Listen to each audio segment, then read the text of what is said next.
Hello everyone, I am very glad that you're joining this story. Subscribe, like and comment. Enjoy the story, smile more often. They say that death brings out the worst in people, but nothing could have prepared me for what happened at my father's funeral, a moment so raw, so naked in its ugliness, that it burned itself into my mind like a bad tattoo you can't ever laser off. We were standing there under that hot gray sky, the kind that presses down on you and makes even the trees seem like they're sweating, everyone in their Sunday best pretending they gave a damn about the man lying cold in that polished oak box. I stood off to the side, my hands shoved deep into my pockets, feeling the stare of relatives I hadn't seen in years, their eyes crawling over me like cockroaches, measuring, judging, calculating. I knew what they were thinking. Why is he even here? The invisible son, the quiet one who never showed up at Christmas unless dragged, the afterthought. They didn't know the half of it. They didn't know about the nights spent in the hospital with Dad, the way he squeezed my hand when he was too weak to talk, the way he whispered "I'm sorry" when he thought I was asleep. But that didn't matter now because Aunt Carol, in her bright purple suit like she was going to a goddamn Mardi Gras parade instead of a funeral, decided she was going to be the star of the show. She waddled up to the casket, put on this big, fake sniffle like a kid faking sick to skip school, and then, clear as day and twice as loud, she turned toward me and said, "Are you even in the will, Tyler?" The words hit like a slap, the kind that stings first and bruises later. For a second, everything stopped, even the priest, who had been mumbling something about ashes and dust, glanced up over his Bible like he couldn't believe someone actually had the balls to say that out loud. A couple of my cousins snorted into their hands, not even trying to hide their grins, and Uncle Pete let out this wheezy little chuckle that sounded like a dying cat. I felt every eye pivot toward me, and for a second, the old Tyler, the one who stayed silent to keep the peace, who swallowed every insult like bitter pills, nearly came back to life. But not today. Today, something different woke up in me, something sharp and cold and a little bit mean. I smiled, slow and easy, like I had all the time in the world, and I said, just loud enough for everyone to hear, "You might want to check page 3. That was it. No yelling, no fighting. Just those 6 words hanging there, heavy and dangerous, like the moment right before a thunderstorm breaks loose and turns the world sideways. They didn't know it yet, but I had just pulled the pin on a grenade. And as I stood there watching the confusion flicker across their faces, a tiny, ugly part of me savored it, because for once, I wasn't the one on the outside looking in. They were. You ever wonder what it would be like to finally have the upper hand with people who treated you like dirt your whole life? Would you play it cool, or would you twist the knife a little just to hear them squeal? Let me know what you would have done in my place, because standing there, smiling like a snake, I honestly wasn't sure which path I was about to take. The priest cleared his throat and tried to wrangle the service back under control, but the damage was done. And Carol stood there blinking like a fish dragged out of the water, her mouth flapping but no words coming out, and behind her, the whole miserable herd of them shifted and whispered like a flock of vultures who just realized the carcass they were circling might get up and bite. I didn't move. I didn't say another word. I just kept that same damn smile plastered on my face until the service ended, and we all shuffled into the stuffy little community hall next door where the lawyer was waiting. That hall smelled like cheap coffee and floor polish, and the folding chairs dug into your back if you leaned too hard. It was the kind of place where bad news felt right at home. The lawyer, a guy named Mr. Keene who had been my father's attorney since Nixon was in office, sat at a cracked plastic table with a stack of papers that looked thick enough to knock someone out if you threw it hard enough. Everyone huddled close, jostling and murmuring, pretending they were still sad, but not doing a damn thing to hide the greed shining in their eyes. I could almost see the dollar signs floating over their heads like cartoon thought bubbles. Mr. Keene adjusted his glasses, cleared his throat, and started reading. It began predictably enough. A few donations to Dad's favorite charities, a small trust fund set aside for some great-grandkid he'd barely met. People nodded politely, the way you do when you're pretending you care about other people's good fortune, while mentally tallying up what's left for yourself. Then he said, "Page 3," and flipped the page with a snap that echoed off the cinderblock walls. Aunt Carol leaned forward so far I thought she was going to topple over. Uncle Pete coughed into his fist. My cousins elbowed each other under the table like kids at a magic show waiting for the big reveal. And then Mr. Keene said the words that cracked the world open. "To my son, Tyler, I bequeath the family home and all its possessions, free and clear." You could have heard a fly fart. For a few heartbeats, there was nothing but the low hum of the broken ceiling fan spinning overhead. Aunt Carol's face went the color of sour milk. Uncle Pete's mouth opened and closed like he was trying to catch invisible flies. One of my cousins actually dropped her plastic cup of punch with a little splat on the floor. I just sat there, still smiling that same slow, dangerous smile, feeling the power shift in the room like a weight sliding off my shoulders and slamming onto theirs. They weren't laughing anymore. Not one damn bit. The sound of Mr. Keene's voice filled the room, measured and steady, like he had done this 1,000 times before, and every word still carried the same tired weight of finality, but for me. Every syllable hit like a hammer driving home nails into the coffin of the family we once pretended to be. The papers in his hands shuffled and crackled as he continued to read, ignoring the rising tension thickening the air like a coming storm about to rip the roof clean off the place. To my beloved sister Carol and her husband Peter, Mr. Keene intoned without a flicker of emotion, "I leave my heartfelt thanks for their years of support and occasional amusement." A few chuckles broke out, nervous, unsure, but they died off quick when they realized there was nothing else coming, no mention of money, property, heirlooms, nothing at all but those carefully chosen words that sounded an awful lot like a slap wrapped in a handshake.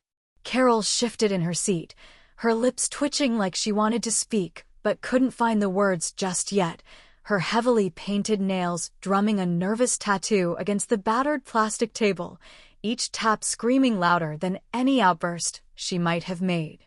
Uncle Pete just sat there, his jowls sagging even lower than usual, looking for all the world like a man who had been promised a steak dinner and got handed a plate of cold beans instead. Mr. Keene kept reading, unbothered by the way the temperature in the room seemed to have dropped 10 degrees. "To my nieces and nephews, Adam, Lindsay, Marcus, I leave my best wishes and the hope that they will find fulfillment and happiness in their chosen endeavors." Not a single dollar attached to those good intentions, not a single knickknack or dusty book from the cluttered old house they had once wandered through like it was a free shopping spree whenever Dad was too sick to notice. Across the room, Lindsay let out a sharp little breath, part laugh, part snort, and slapped Marcus lightly on the arm like maybe if she pretended it was funny, it would hurt less, but I could see the flush climbing up her neck, turning her skin an angry red that clashed with her too tight black dress. Adam just stared at the floor, chewing his lip raw, probably already doing the math on how much money he wasn't going to inherit and how badly he needed it. The whole scene might have been almost funny if it hadn't been so damn sad. Then Mr. Keene paused, adjusted his glasses, and looked directly at me for the first time all afternoon, a brief flicker of something passing across his lined face, respect, maybe, or sympathy, or maybe just plain old understanding, before he continued. "To my son, Tyler James Whitmore," he said, and his voice, though steady, seemed to take on a different weight, "I leave the entirety of my estate, including the family home located at 1457 Maple Drive, its contents, and any remaining assets not previously designated." There it was. The whole hammer dropped right there, right in front of them all. Aunt Carol gasped, a wet, choking sound that drew every pair of eyes in the room to her like moths to a bonfire, her face twisted in a mix of outrage and disbelief that looked almost cartoonish if it hadn't been so real, so raw. Uncle Pete muttered something under his breath, something sharp and ugly that I didn't quite catch, but didn't need to. The intent was loud and clear. My cousins exchanged frantic glances, whispering behind their hands like children caught cheating on a test. I just sat there, my hands folded neatly on my lap, my face the very picture of calm, though inside, my heart was pounding so hard I could hear it thudding in my ears like war drums. The silence stretched thin, pulling tighter and tighter until Aunt Carol finally exploded, her voice cutting through the room like a buzzsaw. "This is bullshit," she barked, slamming her hand down on the table so hard the papers jumped. "There's no way Richard would leave everything to him. He barely even spoke to Tyler these last few years." Mr. Keene didn't flinch, didn't even blink, just tapped the thick folder with one long, bony finger. "It's all here, Mrs. Hampton. Signed, witnessed, notarized. Your brother's wishes, clear as day." Carol's mouth opened and closed, fish-like, searching for an argument strong enough to tear the world back to the way she thought it should be, but finding none. Instead, she turned that furious gaze on me, and for a moment, I saw something more than just anger there. I saw fear. Fear that the comfy little setup they had all built on the back of my father's dwindling patience and generosity was about to come crashing down, and that there was not a damn thing they could do about it. I met her stare head-on, no smile this time, no kindness left to offer, just the cold hard fact that I was no longer the kid she could push around at Thanksgiving dinner or dismiss with a sneer during Christmas brunch. This was happening. I own the house now, the big, creaky house on Maple Drive where Carol and Pete and their miserable brood had been living rent-free for the better part of a decade, making excuses about helping Dad out when really, they had been helping themselves to anything not nailed down. Now the house and everything in it was mine. And the funny thing was, as I sat there watching the realization dawn on their faces, a small, petty part of me didn't feel sorry for them at all. They had laughed at me, written me off, treated me like an outsider at every turn. They had spent years assuming they had the right to my father's affection, his resources, his legacy, just because they were louder, pushier, more present in the superficial ways that counted at birthday parties and family reunions. But when it came down to it, Dad had seen through all of it. Maybe too late to say it out loud, maybe too late to fix all the broken parts between us, but not too late to make damn sure I knew where I stood in the end. There was more to be read, sure, a few small bequests to old friends, a handful of other items nobody in that room cared about, but the real story was already written on their faces. War had been declared, even if nobody had said the word yet. And somewhere deep inside me, where the hurt and betrayal had lived for so long, something cold and hard started to grow, rooting itself into the place where forgiveness might have once bloomed if things had gone differently. As Mr. Keene wrapped up the reading, stacking the papers neatly and looking around the room like a man preparing to survive a riot, I sat back in my chair and let the silence settle. It was a heavy, loaded silence, filled with all the things no one had the guts to say just yet. But soon they would. Soon they would have plenty to say. After the will was read and the room had finally emptied out like a drained swamp, I stayed behind, sitting alone at that cheap plastic table, running my fingers along the edges of the documents that had just changed everything in ways none of them could yet fully imagine. The weight of what had happened pressed down on me, a thick, invisible hand gripping my chest, and for the first time that afternoon, the anger faded just enough for the old memories to start leaking in, one after another, each heavier than the last. The truth was, no matter how much I hated them for the way they treated me, part of me hated myself just a little more for still caring what any of them thought. I leaned back in the chair, staring up at the stained ceiling tiles, letting my mind pull me backward through the years, back to the nights nobody else had seen. The ones that had nothing to do with birthday cards or big family dinners or fake smiles stretched too tight over clenched teeth. It started slow, as most things do, with little things that everyone else brushed off.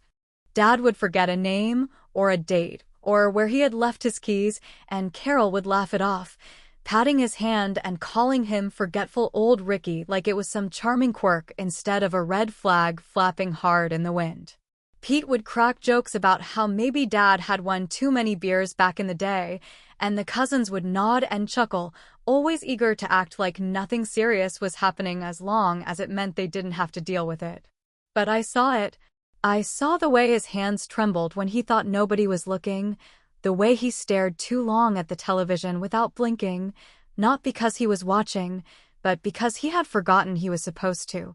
I was the one who noticed when the mail started piling up unopened by the front door, when the bills went unpaid, when the trash can sat full and reeking at the curb for weeks on end. At first, I tried to tell them. I called Carol one evening, my voice tight with worry, explaining how Dad seemed off, how he wasn't eating right, how he sometimes called me by the wrong name, how he had almost set the kitchen on fire, trying to make toast. She laughed, right there on the phone, and said, "Well, that's what happens when you get old, Tyler. Maybe he just needs a hobby." A hobby. As if a man forgetting his own son needed a goddamn crossword puzzle to fix him. When the hospital visit started, they all came around just long enough to be seen, to snap a few photos by the bedside, to cry a few convenient tears, to slap a few promises on the table like they were going to do anything other than get in the way. And then they left, every damn time, leaving me to handle the hard parts, the late-night phone calls, the medication schedules, the days spent arguing with insurance companies and filling out paperwork that made me feel like I was drowning in fine print and legal jargon. They left, but I stayed. I stayed when Dad forgot my name for good. I stayed when he couldn't feed himself anymore, when the man who once built an entire deck by hand with nothing but a hammer and stubborn pride couldn't hold a spoon steady long enough to bring it to his mouth. I stayed when the smell of sickness seeped into the walls and no amount of bleach or open windows could drive it out.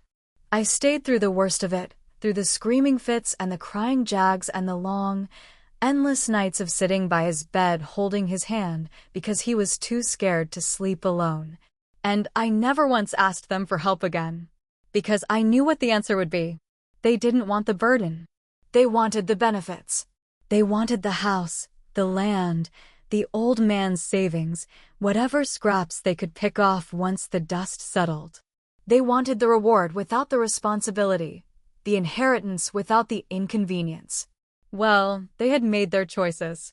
And so had Dad, in the end. He might not have said the words out loud, might not have had the strength left to look me in the eye and tell me he was sorry for all the years he let them treat me like an outsider, but when he sat down and made that will, he said everything that needed saying. He chose me. Not because I was better than them, God knows I had my own list of mistakes, my own failures, but because when it came down to it, I stayed. I stood my ground. I did the damn work when nobody else would even show up. And now the house, the memories, the ghosts, they were all mine. But even as I sat there basking in the cold satisfaction of it, a part of me couldn't help but wonder if I was really any better than they were. Because deep down, if I was honest, there was a part of me that wanted to hurt them. That wanted them to feel even a fraction of the loneliness, the helplessness, the raw, gnawing despair that I had swallowed for years while they turned their backs and laughed. The house was supposed to feel like a reward, like a final vindication. Instead, it felt like a weight, heavy and bitter. I gathered up the papers, shoving them into a folder without looking, the edges crinkling and folding under my shaking hands. As I stood up and pushed the chair back, its metal legs scraping loud against the floor, I glanced one last time at the now empty room, at the rows of abandoned chairs, at the ghostly impressions of a family that had never really been whole. The war wasn't over. It was just beginning. And for the first time in my life, I wasn't sure if I was ready for the battle ahead, or if I was already too broken by the ones I had fought alone. The next few days after the funeral passed in a haze so thick I could barely tell one sunrise from the next, the kind of exhausted fog that comes when you are constantly waiting for the next blow to land, but you never know which direction it will come from. I stayed mostly inside the old house, which felt too big and too empty without the low hum of Dad's TV or the creak of his old recliner whenever he shifted in his sleep, and every time I passed by the living room or the kitchen. It felt like walking through a ghost town built entirely out of broken promises and things we never said out loud. I should have known it would not stay quiet for long. The first knock came on a Wednesday afternoon when the sun was hammering down so hard on the front porch that the boards were radiating heat like the top of a stove.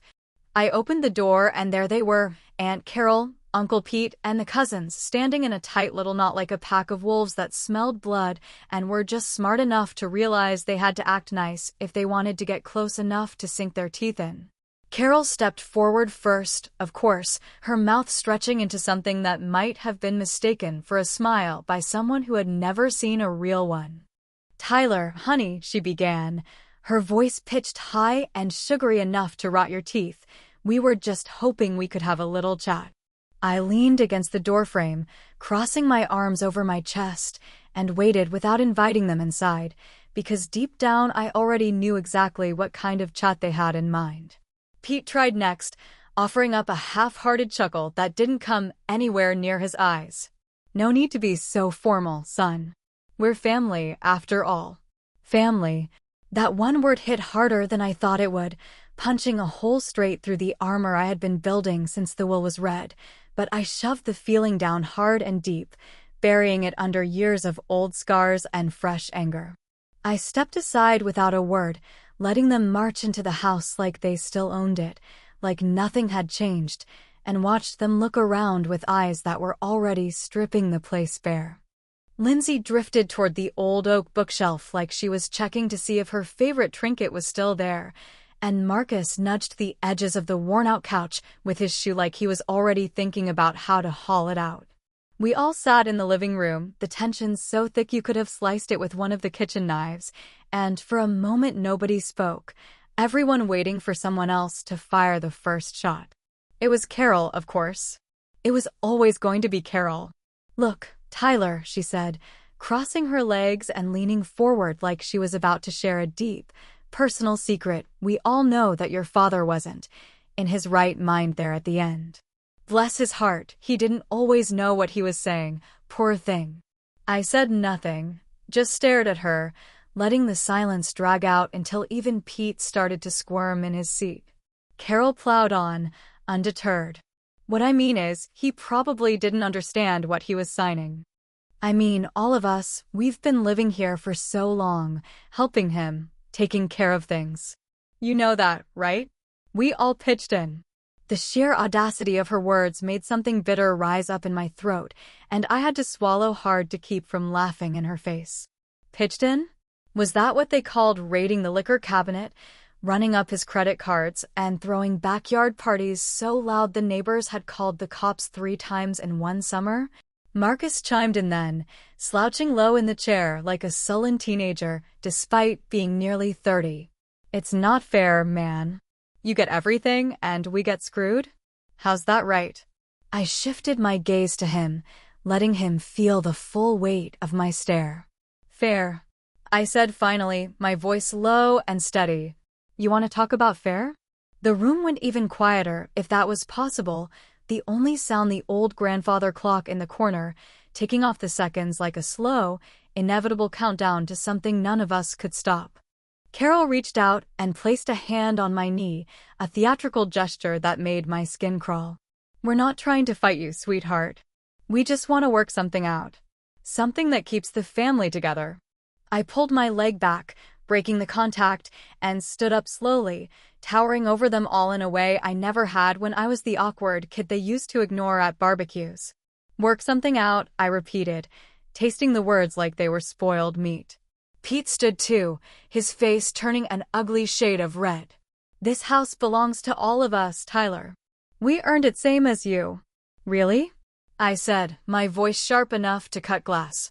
"Tell me, Pete, how many nights did you sit with him while he cried because he couldn't remember what day it was?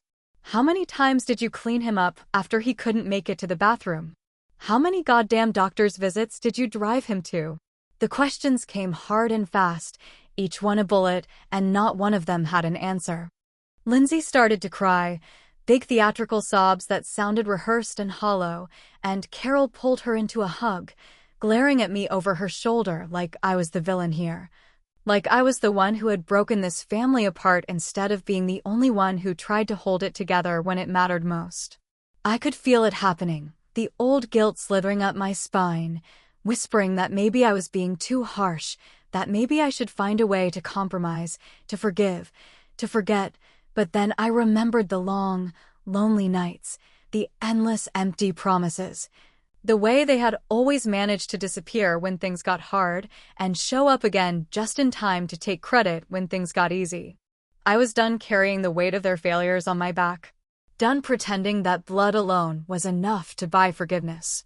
"I'm giving you 30 days, I said finally, my voice cold and final. 30 days to find somewhere else to live. After that, the locks get changed." The words hung in the air, final and brutal, and I saw the moment they realized I meant every damn syllable. Carol opened her mouth, probably to launch into another round of guilt-tripping or bargaining, but I cut her off with a look that shut her down before she could even draw breath. They left eventually, slinking out the door like the thieves they were, but not before Carol turned back on the porch, her face twisted into something ugly and desperate. "You'll regret this, Tyler," she hissed. "Family's all you've got when the world turns on you." I didn't answer her. I just shut the door and locked it behind them, and for the first time in a long, long time, I felt like maybe, just maybe, I had finally taken back a piece of myself they had tried to steal. But deep down, in the dark place I didn't dare look too closely at, I knew the war was far from over. The days dragged on like a slow funeral march after that first confrontation, each one heavier than the last, filled with small battles and colder silences, but even in the middle of the chaos, something inside me kept gnawing. Some unfinished business I couldn't quite put a name to. I had spent so many years thinking about the fights we never had, the apologies my father never gave, the invisible wall that had always seemed to stand between us, built out of stubbornness, pride, and maybe even a little guilt, though I had never dared to hope it was the last one. It was late one evening when the truth finally started to crawl out of the shadows. I had been cleaning out the upstairs closet, the one that still smelled faintly of mothballs and old cologne, a place crammed with the forgotten debris of a life lived too fast and ended too soon, when I found the box tucked away on the top shelf, hidden behind a row of cracked photo albums and a battered old fishing tackle box.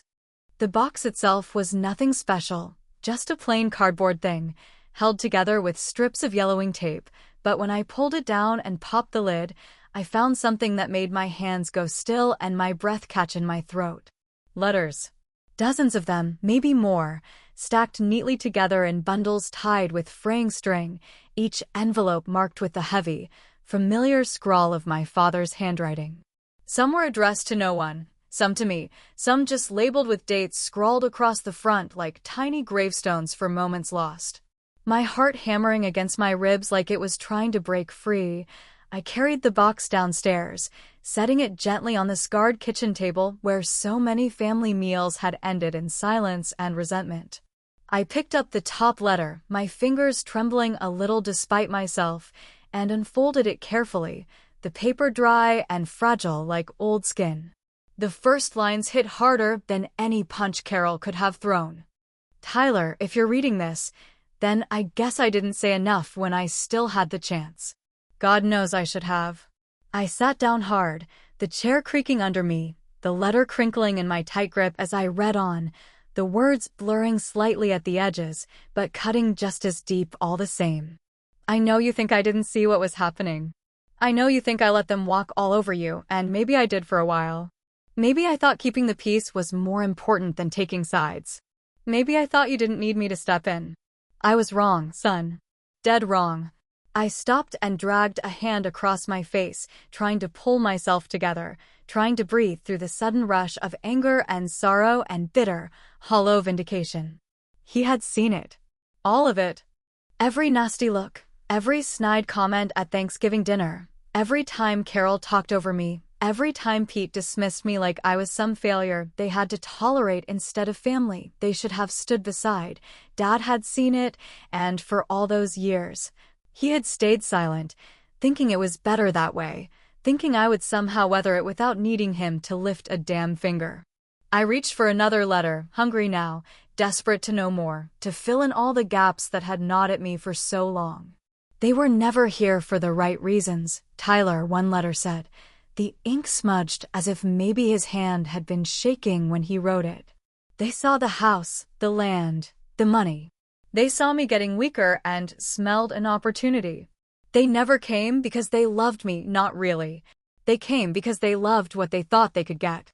The rage bubbled up again, sharp and sour, but underneath it was something worse, a deep, gnawing sadness for the man who had realized the truth too late, the man who had been used by his own family and had been too damn proud, too damn stubborn to call them out while he still had the strength to do something about it.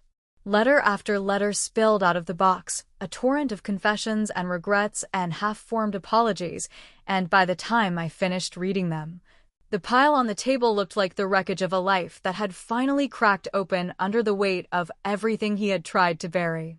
There were letters about me, too, about the things he admired but never said, about the times he had bragged to his friends about my stubbornness, my work ethic, my quiet strength. Things he never once looked me in the eye and acknowledged when he was alive, because that wasn't the kind of man he was. I should have told you I was proud of you, one letter read, and that one almost broke me right there, sitting alone in the dark kitchen with only the ticking of the old wall clock and the hollow ache in my chest for company. For years, I had carried around the idea that I had been nothing more than an obligation to my father, another responsibility to be checked off the list alongside mortgage payments and lawn care. I thought maybe he had left me the house out of guilt or out of some last-minute fit of fairness, but now, reading these letters, I realized it was something else entirely.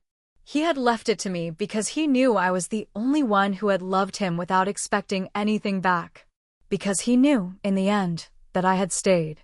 The knowledge didn't make the weight on my shoulders any lighter, didn't erase the years of hurt or the ugly battles still waiting ahead, but it did something almost more dangerous. It made me want to forgive him.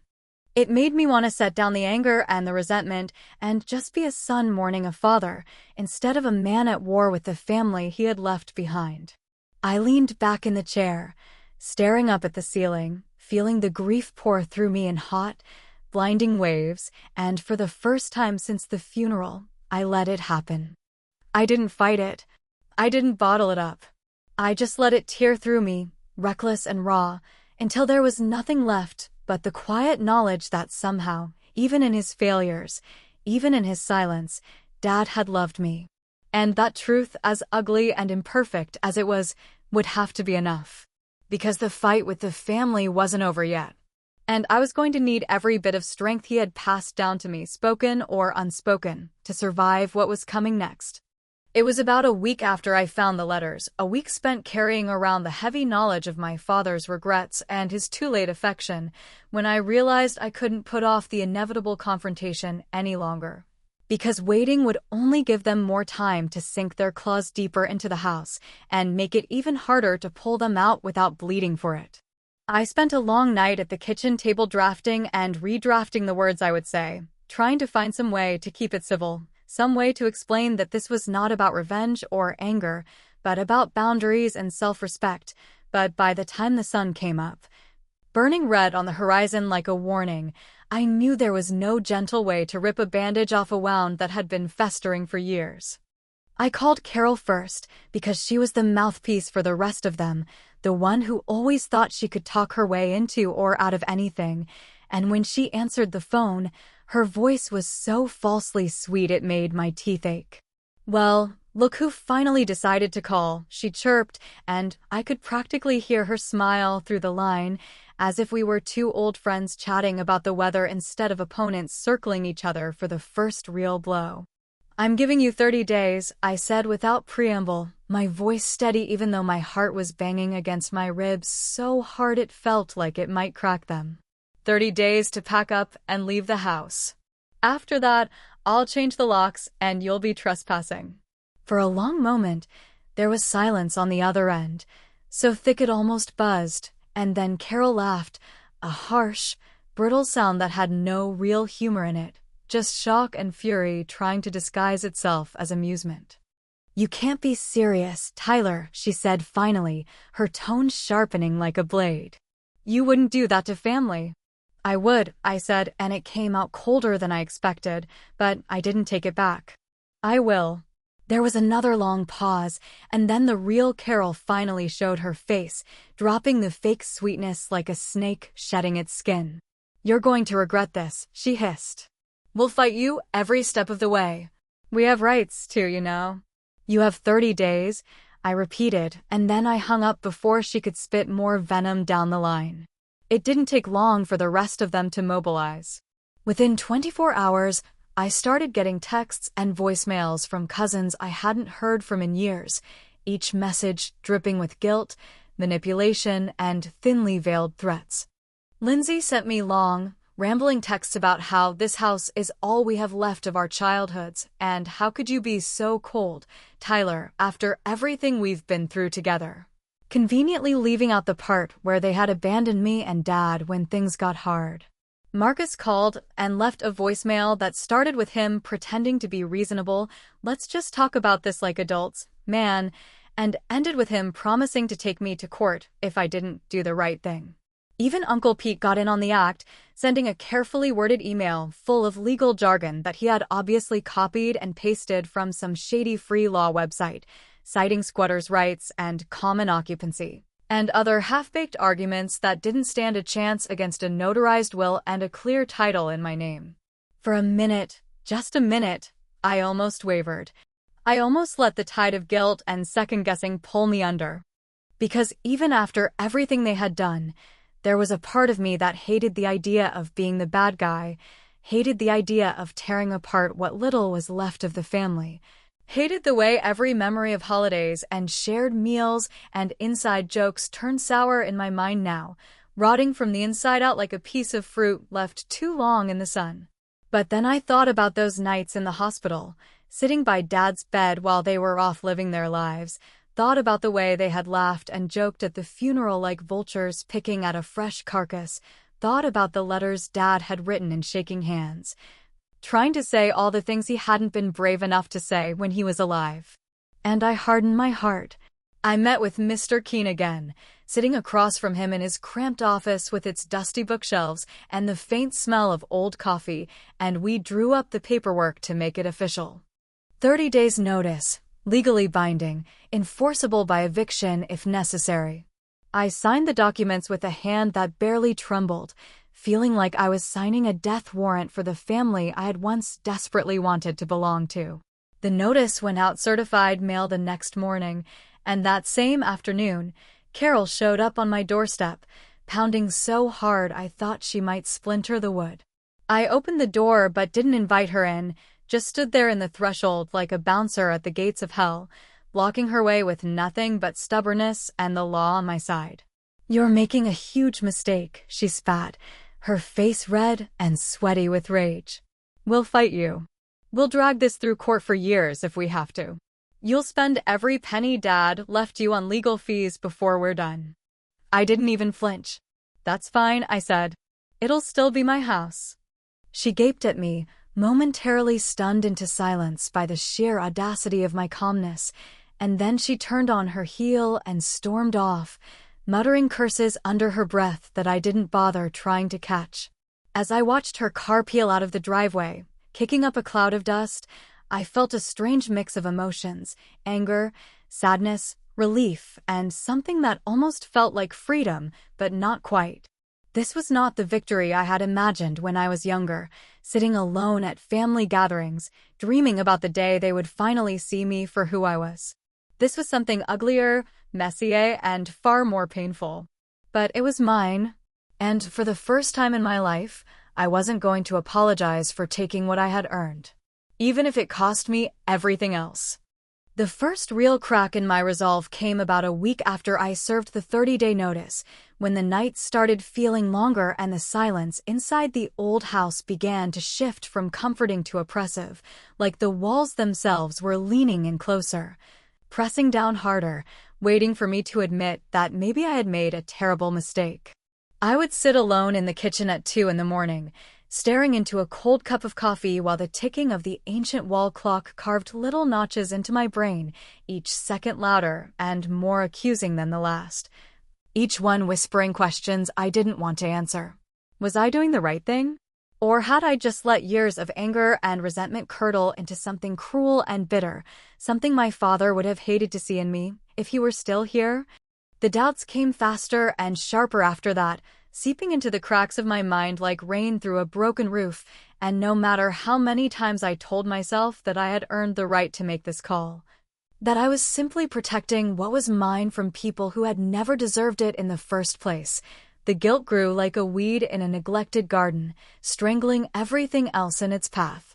It didn't help that the family had stepped up their campaign of emotional blackmail to an almost impressive degree, a full-court press of manipulation that came at me from every possible angle. Lindsay sent me long emails late at night, filled with teary memories of childhood Christmas mornings spent at the house, painting pictures of innocence and happiness so vivid that I almost forgot she had spent the last decade treating Dad like a burdensome chore instead of the man who had once carried her on his shoulders through summer carnivals. Marcus took a different route, dropping casual threats disguised as advice into voicemails that dripped with faux concern, warning me that dragging the family through legal battles would break Grandma's heart and tear the family apart forever. As if those things had not already been broken long before I ever picked up a phone or signed a single piece of paper. And Carol, ever the general of the operation, even managed to rope in a few distant relatives who barely knew me, sending them to plead her case like emissaries from some crumbling kingdom, showing up at the house with casseroles and concerned faces, hoping that guilt would succeed where threats had failed. Every time I turned around, it seemed like someone else was reminding me of what I was about to destroy, as if it had been my actions and not their years of greed and negligence that had set the family on this path. But the worst of it came not during the day, when I could stay busy scrubbing floors and sorting through my father's things and making lists of repairs that needed doing, but at night, when the house got too quiet and my own mind became my enemy. I started dreaming about Dad, vivid, unsettling dreams that left me shaken and restless, dreams where he would sit across from me at the kitchen table, looking tired and sad but more alive than he had been in years, staring at me with those same steady blue eyes that had once seemed so invincible. In the dreams, he didn't say much, just looked at me, sometimes reaching across the table to pat my hand the way he used to when words failed him, sometimes just sitting in silence as the house decayed around us, the walls cracking and peeling, the roof sagging, the floors giving way under our feet. Once, I dreamed that he stood in the doorway, watching as I shouted at Carol and Pete, my voice hoarse and furious, the words coming out like broken glass, and when I turned to him for approval, for reassurance, he just shook his head slowly, his face full of sorrow and disappointment so deep it felt like drowning. I would wake up from those dreams gasping for air, the sheets twisted around me like a noose, the taste of old guilt thick in my mouth, and no matter how many times I told myself that dreams were just dreams, that they didn't mean anything, I could not shake the feeling that somehow, somewhere, Dad was still watching and he was not proud of what he saw. The days blurred together after that, each one a battle between the part of me that wanted to finish what I had started and the part that wanted to throw open the doors, beg forgiveness, and let them all back in, not because they deserved it, but because maybe, just maybe, it would hurt less than standing alone. It didn't help that the family was still scheming, still trying to find ways to wriggle back in through the cracks. Carol filed a bogus complaint with the zoning board, claiming the house was unfit for habitation, hoping to tie me up in legal red tape long enough to force a delay. Marcus started hanging around the neighborhood, parking his battered old truck across the street and staring at the house like he thought he could intimidate me into backing down through sheer force of will. Lindsay even tried to appeal to public sympathy, posting vague, passive-aggressive sob stories on social media about heartless relatives stealing family homes, tagging me in posts she thought I wouldn't see. Every tactic, every new low, made me angrier, made me more determined, but underneath the anger was exhaustion, a bone-deep weariness that no amount of righteous fury could erase. Some nights, I would sit on the front porch with a bottle of Dad's favorite whiskey, staring out at the dying grass and the cracked sidewalk, wondering when exactly I had crossed the line between defending myself and becoming the villain of the story. Because that was the thing about battles like this. There were no real winners, only survivors, and sometimes surviving meant becoming someone you didn't recognize when you looked in the mirror. I didn't know anymore if I was fighting to honor Dad's memory or if I was just fighting because it was all I had left. Because if I stopped, if I gave in, I would have to face the yawning emptiness that came after. I didn't know if I was right. I didn't know if being right even mattered anymore. All I knew was that the clock was ticking, the 30 days were running out, and soon, one way or another, the war would end. And I wasn't sure who I would be when the dust finally settled. The 30th day dawned colder than it had any right to for early autumn, the kind of bone-deep chill that seeps into your skin no matter how many layers you wear, and when I opened my eyes that morning, I felt the weight of it immediately. Like the house itself knew what was coming and was holding its breath, waiting to see how it would all end. I moved through the motions of getting dressed, lacing up my boots, grabbing the keys off the counter, not because I was in a hurry, but because standing still felt too much like giving up, and after everything that had happened. After every sleepless night and shouted voicemail and broken dream, I was too damn stubborn to quit now. I pulled into the driveway just after 9, the sun barely lifting above the neighbors' rooftops, casting long shadows across the battered lawn that looked more dead than alive, and for a moment I just sat there behind the wheel, staring at the house and wondering if it would ever truly feel like mine, or if it would always wear the ghosts of the people who had once lived inside it like a second skin I could never quite peel away. The house looked empty at first glance. No cars parked along the curb, no slamming doors or shouting voices drifting through the cracked windows, and for a moment I allowed myself to believe that maybe, just maybe, they had done the decent thing for once and left quietly, without a final scene or last desperate grasp at what they had already lost. I stepped out of the truck, my boots crunching against the gravel, and made my way up the front walk, my hand tightening around the new set of keys Mr. Keen had sent over, the ones that would officially lock them out and lock me in, sealing the deal once and for all. I hesitated at the front door, listening for any sign of life inside, but heard nothing except the low groan of the wind pushing against the eaves and the soft creak of the porch boards settling under my weight. When I turned the key and pushed the door open, the house greeted me with a strange stillness, not the welcoming quiet of a home waiting for its owner, but the hollow, uneasy emptiness of a place that had been gutted and abandoned in a hurry. The air smelled different, too, not the familiar mix of dust and old wood that had clung to it for decades, but something sharper, colder, something like finality and burnt bridges. I stepped inside, my footsteps echoing on the bare floors, and it did not take long to see what they had left behind. The furniture was gone, or at least most of it, the heavy dining table Dad had built by hand, the battered recliner that had cradled him through 1,000 Sunday afternoons. Even the old bookshelf with its sagging middle shelf had been stripped bare. What remained were the things too broken or too worthless to bother hauling off: a cracked mirror leaning against the wall, a busted lamp in the corner, a few torn curtains swaying listlessly in the breeze from an open window. At first, I felt nothing but the expected wave of anger, a hot, rising tide of fury at their pettiness, their small-minded vindictiveness, the way they could not even lose with dignity. I moved from room to room, cataloging the damage, feeling the bitterness settle deeper into my bones with every broken drawer and scuffed wall, until I reached what had once been Dad's study and found something that stopped me cold. There, in the center of the empty room, sat a single object, Dad's old cigar box, battered and stained from years of use, the lid cracked but still clinging stubbornly to the hinges. It had been his private treasure chest, a place where he kept the few things he had truly cared about: photos, old coins, ticket stubs from baseball games, bits and pieces of a life lived in small, stubborn joys. I knelt down slowly, my knees popping in protest, and lifted the lid with careful fingers, half expecting to find it empty or worse, trashed beyond recognition. But what I found instead made my throat tighten so fast and hard that for a second I could not breathe. Inside the box were three things. The first was a photograph, not a new one, not even one I remembered being taken of Dad and me sitting side by side on the front porch, a cold beer in his hand and a lazy grin on his face. The late afternoon sun catching the laugh lines around his eyes and the tired pride in his smile. I was maybe 20 in that photo, young and angry and not smart enough yet to know how rare moments like that really were.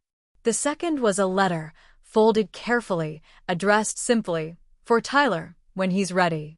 The third was a set of keys, not to the house, but to Dad's old fishing cabin up by Lake Wren, a place we had only visited a handful of times when I was young, a place I had almost forgotten existed. I sat there for a long time, staring at those keys, wondering what they meant, wondering if Dad had always intended for me to find them. Or if this was his final way of reminding me that there was more to life than grudges and graveyards and the slow rot of family feuds. I unfolded the letter last, my hands shaking so badly that the paper crinkled in protest, and as I read the familiar, scrawled handwriting, the words blurred through the rising sting in my eyes. If you're reading this, kid, it means you stuck it out. It means you fought for what mattered, even if it broke your heart to do it. I'm proud of you. Don't let this house become your cage. There's a whole world out there still waiting for you. I folded the letter back up, pressing it to my chest for a moment before setting it gently back into the box, feeling the ghost of his hand on my shoulder, steady and reassuring, even from beyond the grave. The house was mine now. The war was over. But as I sat there in the middle of that gutted room, surrounded by the echoes of a family that had once filled it with life and now left only shadows behind, I realized that victory didn't feel like I thought it would. It didn't feel like winning. It felt like standing at the edge of a cliff, staring down into the unknown, with no map, no guide, no certainty that the next step would not send me crashing into the rocks below. And maybe, just maybe, that was the price of finally becoming your own man. Maybe some battles you win by walking away. Or maybe you just lose a little bit more of yourself each time you stay and fight. I closed the box, pocketed the keys, and stood up, the floorboards creaking under my weight, and as I turned to leave, I heard it, a soft, almost imperceptible knock at the front door. A final sound that echoed through the hollow halls of the house like a heartbeat refusing to quit. I didn't move. I didn't answer. Because some knocks are not meant to be opened. Some are just the past trying to find its way back in. And sometimes the hardest thing in the world is knowing when to let it.